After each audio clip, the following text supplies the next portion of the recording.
Perfect. Can everyone see my screen?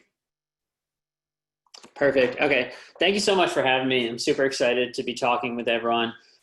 So overview of this talk real quick is going to be a lot of the WeBWorK development that we've been doing in partnership with the WeBWorK community and the WeBWorK community and CUNY. So a little bit about us. First off, I'm Jake Medina. I'm the CEO of a company called Rederly. And we have a bit of a different business model than most other companies. We're an open source company. We were built, or we have been built in partnership with the WeBWorK community. Like I said, we've been working super closely with the WeBWorK community and CUNY to add in, frequent updates and desired features. Everything is open source, which means that it's flexible. We don't have any vendor lock-in. We don't hide content behind a paywall. And then obviously reliability. We kind of handle a lot of the IT infrastructure. And I'll go more into this and you'll kind of see how these key values, kind of play across, but just a quick overview there. So a little bit of background to the project. This has been about a year of development effort. And it started really with, like I said, CUNY and the WeBWorK community. And I'm sure that a lot of you have heard, there's been other WeBWorK speakers this week. In CUNY, including Drew and Mariana, who spoke a little bit about the development work that's been going on at CUNY. So basically, over the course of the past year, 11 CUNY fellows from 7 different institutions have been doing content development and actually developing content on the platform, everything from algebra and trigonometry up through linear algebra, statistics, so on and so forth. And while they've been doing it at the same time, we've kind of been listening in on those meetings. They've been very gracious and letting us, kind of giving us things that they would like to see. We've also, the WeBWorK community, the WeBWorK leadership, Mike Gage, Robin Cruz, everyone's just been super, super nice and, giving us, willing to share their expertise. And that's kind of a lot of the background as to kind of how we've gotten to today. So obviously, things kind of changed a little bit in the spring, when everything shifted online. We're based in New York City. New York City got hit really hard. So all of the CUNY schools were kind of in this place where they're like, okay, how are we going to deliver final exams? And this is mainly the decision matrix that they were faced with. And a lot of them ended up going with WeBWorK, and I'll talk through how that went, some of the infrastructure pieces, and then how that influenced some of the development efforts that we did. But in terms of scaling quickly, kind of the options that were available to a lot of institutions were go with WeBWorK, which is great because you have question flexibility. You can control the randomization. I'm sure you're all familiar with it, the student inputs and automated grading. Another option that some did was going with their learning management system. There were pros and cons here, whether you just give multiple choice. There wasn't a lot of flexibility to ask complex mathematics problems. And then there were other providers out there that, were quick paid solutions, but a lot of them were out of the price point that they could afford. And it also was difficult because they couldn't actually author their own questions. So kind of going off of that, a lot did end up going with WeBWorK, and we did work closely with CUNY institutions to help deliver that. So just for the institutions that we work with, how it went, we served over 2,000 students. We had 100% uptime. I'll talk through the support materials in a little bit.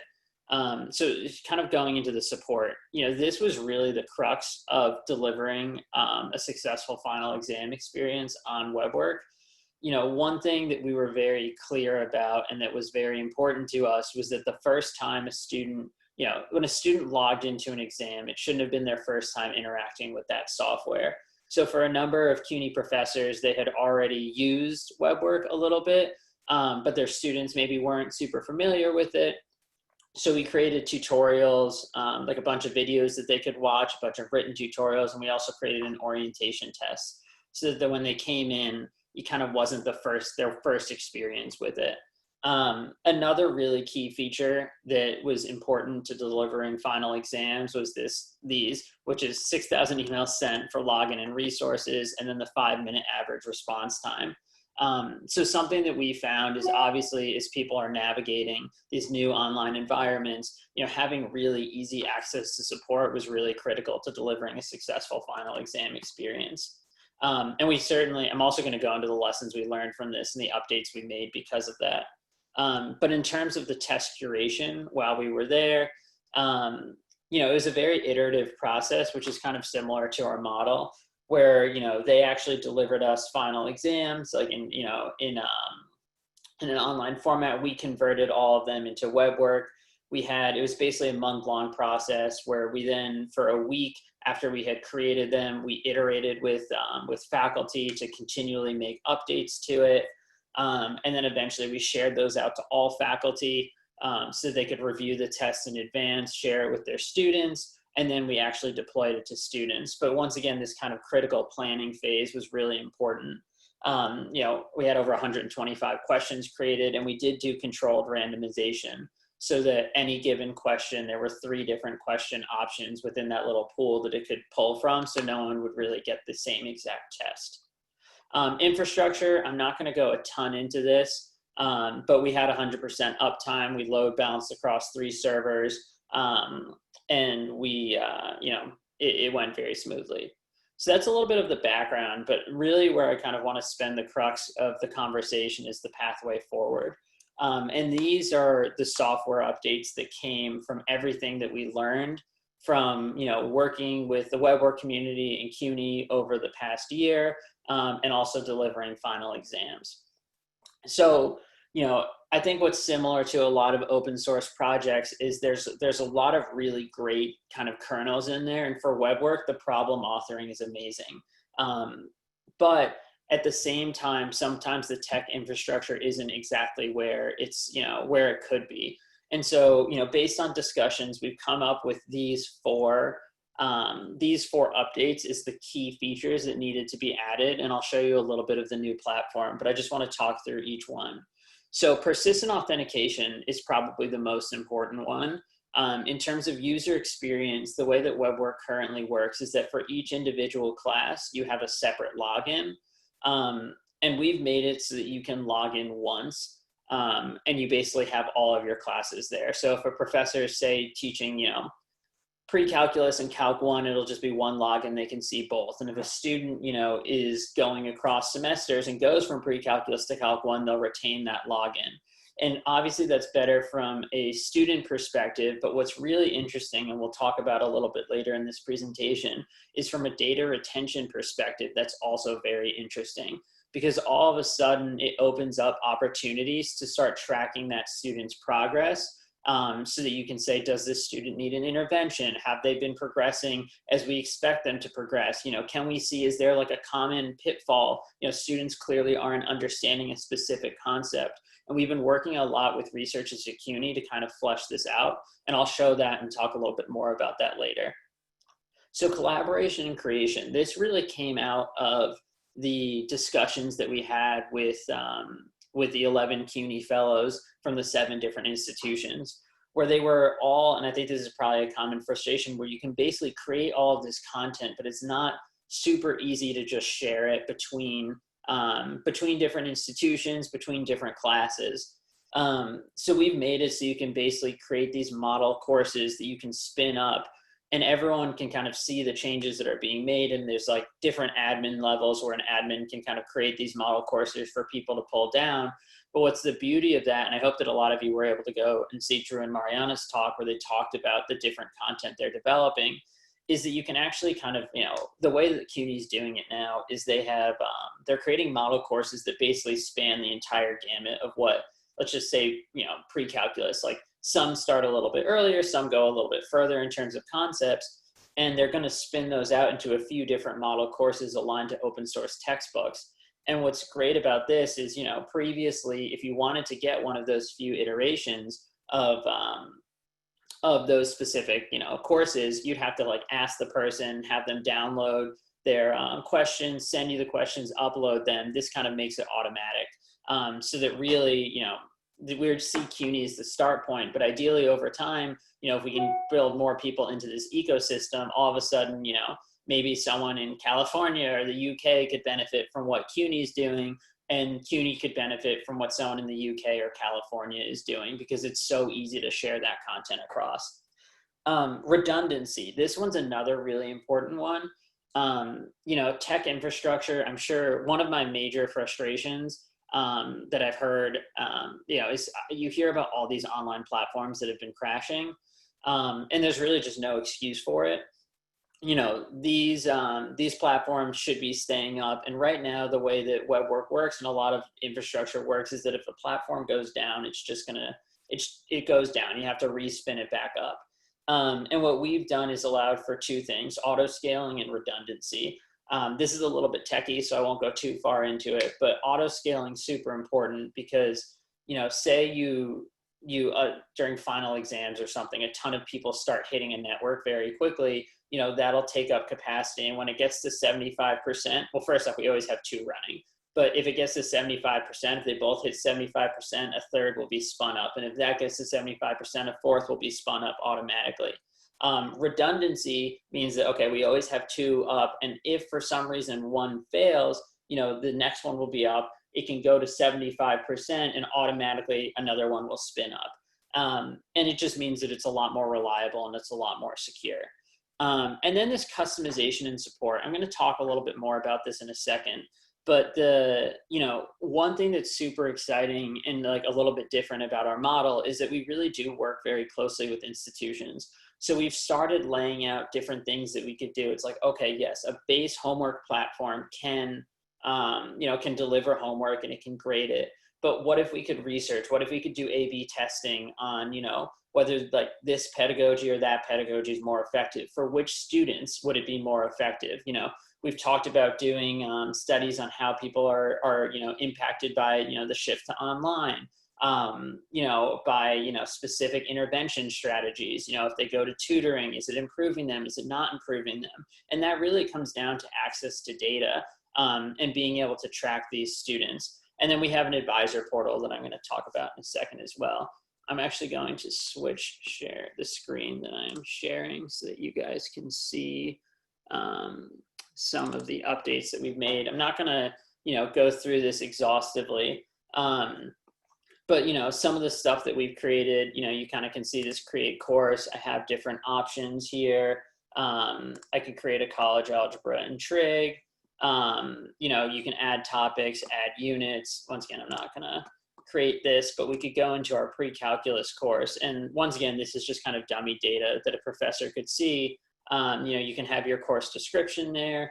But what's really exciting is really like this details page right here, where you can have, we can have these interactive graphs saying like, okay, how are students doing on this specific homework assignment? We could really make this whatever you want. We could do A/B testing here, where maybe you give, two different sets of homework assignments to two different students. And if you think more broadly, just outside of the class, we could also port this up to, an entire department level where you're seeing different classes and seeing how they're progressing over time. And for a professor coming in too, they could probably say, okay, problem 7 is the issue here. Like maybe we need to go over that in class. Once again, I'm not going to go through everything here. We have our grades page. We can really, go into that. But another thing that's very interesting that we built out is this statistics page where you can come in and see average number of attempts on a problem, the average grade. We can kind of make this into whatever people want. Whatever people want it to be, whatever statistics they want on their class to kind of, make it simple. And then the other thing I'll show you before kind of going back to the presentation is we did kind of mock out what an advisor view could look like with some interactive graphs. Basically saying like, okay, as an advisor, if you have certain students, can you track them in real time? And I'll talk a little bit more about that in a second. I'm going to go back to the presentation. Perfect. Okay, so I'm actually going to skip ahead real quick to the use cases here. So just talking through the different use cases. Obviously, homework and exams are super interesting and important. And that's kind of the base functionality. I'll go back to that exam slide in a second. But since we just looked at that advisor interface, something really interesting that we've talked about with CUNY advisors and CUNY researchers are whether you can use a lot of these online mathematics homeworks to try to increase retention. So, obviously, retention is a big issue, particularly for developmental mathematics in the US. A lot of people kind of get caught, in this kind of phase where they're taking these developmental course. I'm sure you're all familiar with it, developmental remediation and that debate. And, one thing that's really interesting that we can do here is, once again, pipe that data to the people that need it.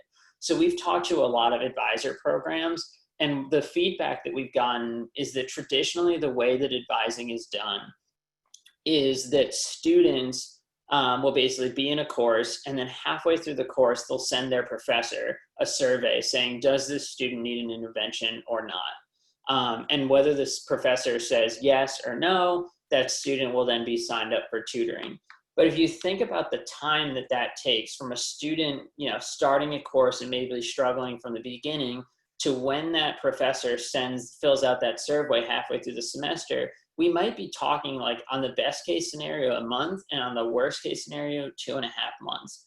And so by giving advisors data, real-time data on how their students are doing in a course, all of a sudden we can reduce that time to say, okay, if a student maybe has struggled in the last two, maybe on the last 2 homework assignments, that would automatically get flagged to an advisor who could then assign an intervention strategy pretty much in real time. And the other thing that's very interesting that we could do is you can then loop back and assign a diagnostic test afterwards. Because right now, a lot of these intervention strategies, when they happen, there's really no follow-up. It's like, okay, check the box. This student went to tutoring, but we don't know whether that's effective. We can't really study it.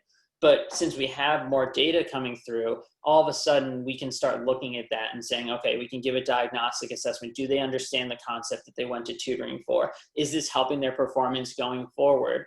It creates a much richer data set and a much richer ability to really intervene on students' behalf. So that's kind of the targeted intervention.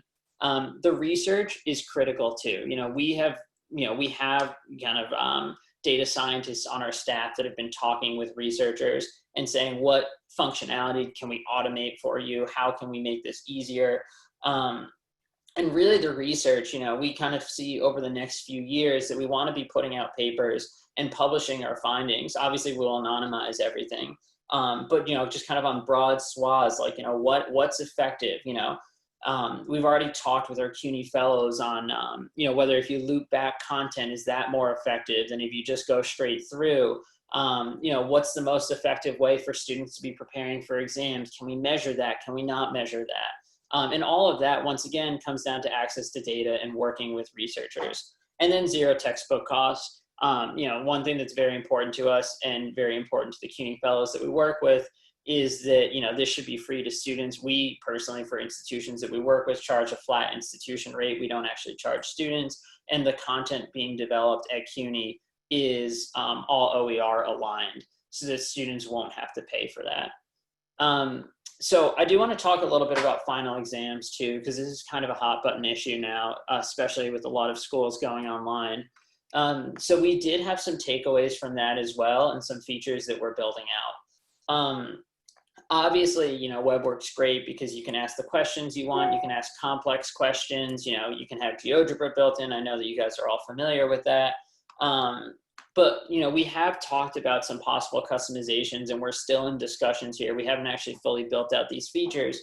But some interesting discussions that we've had is, one, a lot of professors have told us that they feel like the conversation around mathematics is not as much there in the online environment. And they've also said, obviously, cheating has been an issue, and some professors have incorporated oral interviews into their final exams.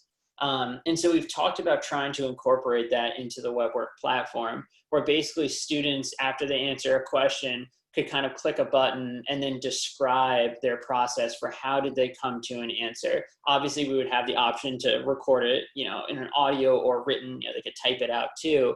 But it'd be an interesting way. It's kind of a non-traditional way, when we think of normal paper and pencil, exams, but once again, it's adding in a different component. Can we kind of start to expand this? Another complaint that we had, that a lot of people felt like they were navigating multiple different modalities of technology, that maybe they would give the exam on WeBWorK, and then they would have students upload their written work on their LMS. And it just didn't make sense. It got very confusing. So we thought about just creating an automatic upload function within the WeBWorK platform. And the other thing is we do want to explore this dashboard idea where, this is kind of similar where everything can live in one place. Where you could see a student's answers, you could maybe see their audio file and their written work. And you could even maybe start scheduling sessions with their students to discuss all of their work together in this one place to have a dashboard where you can really have a discussion about mathematics. So that's a little bit about finals. And then just kind of where we're going from here. This is my last slide. So if anyone has any questions after this, I'd be happy to answer them. But where we're going from here, obviously, this has been a year kind of conversation for us that has gotten us to this point.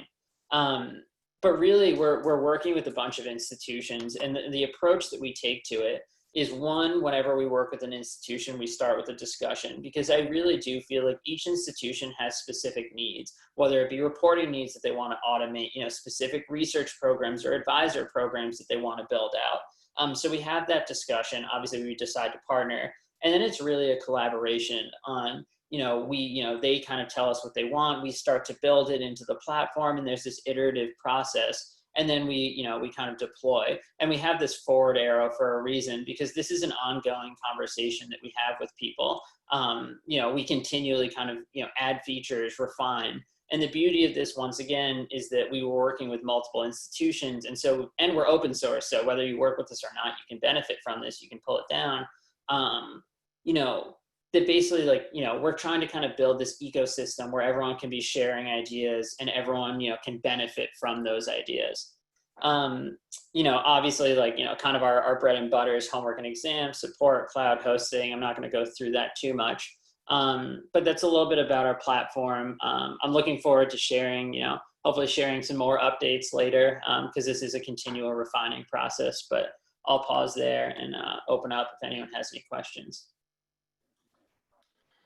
Thanks, Jake. Thank you very much. I think the colleagues I know who are attending, many of us are practicing mathematicians and teachers, and don't consider all the infrastructure that has to be there to support all of this. I mean, a stick of chalk is looking like an elegant weapon for a more civilized age at this point, isn't it, really? Which leads on to the questions in the topic. Mike Gage has asked about the load balancing servers. But actually, I mean, phrasing Mike's question a bit more generally, how much of these things really have anything to do with WeBWorK specifically? I mean, if you would need to do load balancing for most other online learning systems, wouldn't you, for example? Yeah. So how much of what you're, Oh, sorry, go ahead. How much of what you're discussing is specific to WeBWorK, and how much of this is would apply in other situations? I think a lot of it would apply. I mean, some of it's specific, obviously, in terms of, the actual infrastructure we built out is specific to WeBWorK.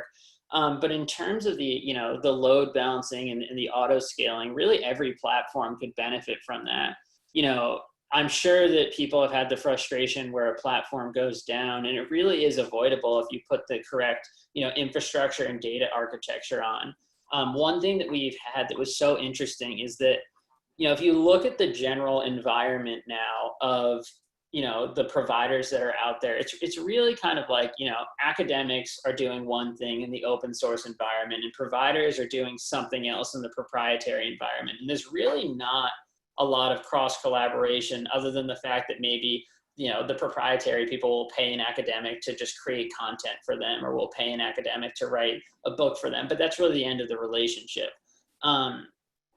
And kind of what we're doing here is really kind of melding those two worlds, where you have, you have the expertise, and this is a roundabout way. I'm going to get to the question, but really melding those two worlds, because when you put them together, what's so interesting is the model that we're having, where CUNY is coming in and really creating this very rich content set. And we are on the back end doing things like auto scaling and redundancy that CUNY would never think of, because they're, we're working with mathematicians. This isn't their area of expertise. A lot of them didn't even know that this was a possibility. It wasn't even an option for them. And so really kind of melding those two worlds, and it comes out with discussion, really for any kind of open source math environment, this should be there so your students can reliably get on, particularly, if you think about the environment where we just had, where everything shifted online, I already said this, but I was candidly angry whenever I heard about a platform crashing, especially when it was a proprietary platform, because I was like, I know, because we do it, that you can avoid this. But a lot of that is based on discussion. So to answer your question, it really is, it can be applied to everything. We've just been applying it to WeBWorK in this situation. And Christian was asking you, how big's your team? Yeah, so there's about 5 of us now. We have a bunch of software developers on staff. We have front end, back end. We have a research focused person, a data analyst. So we're all kind of working collaboratively. But, we really do view our team. I mean, I know that like those are the kind of the people that work directly for us, but we really do view our team more broadly in the sense that, we've been really talking a lot with the WeBWorK community, and they provided invaluable insights in terms of, what, like a normal, like kind of, you might have like an internal R&D team that's doing communication. Because we have the WeBWorK community there, they're providing that feedback. All of the CUNY fellows, like I know they're not, once again, we're not working directly, they don't work directly for us, but because they're developing content that, and kind of feeding us ideas, it does really expand the team. So we just, I mean, in terms of this overall ecosystem, we obviously have our team, but, the WeBWorK team and the CUNY team have also been really pivotal, and very helpful in terms of giving us feedback, which has made it so much easier to kind of build these features out. Yeah. And one last question.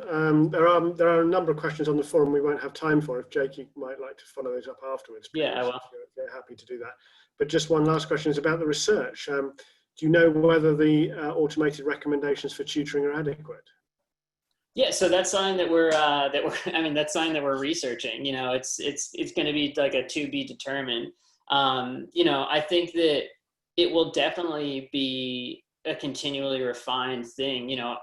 I am thoroughly of the belief that what we're putting out will be better than that kind of 1 month to 2.5 month gap that we were describing, because people will get intervention sooner. But really, what's so interesting is that no one's asked that question, and I'm glad that question came up, because previously there was actually no way to study whether that was effective or not.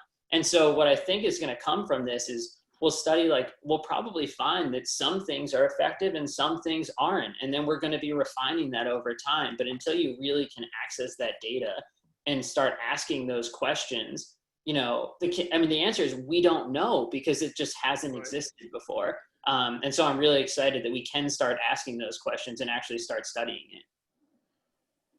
Yeah, thanks, Jake. Thank you very much for an excellent talk.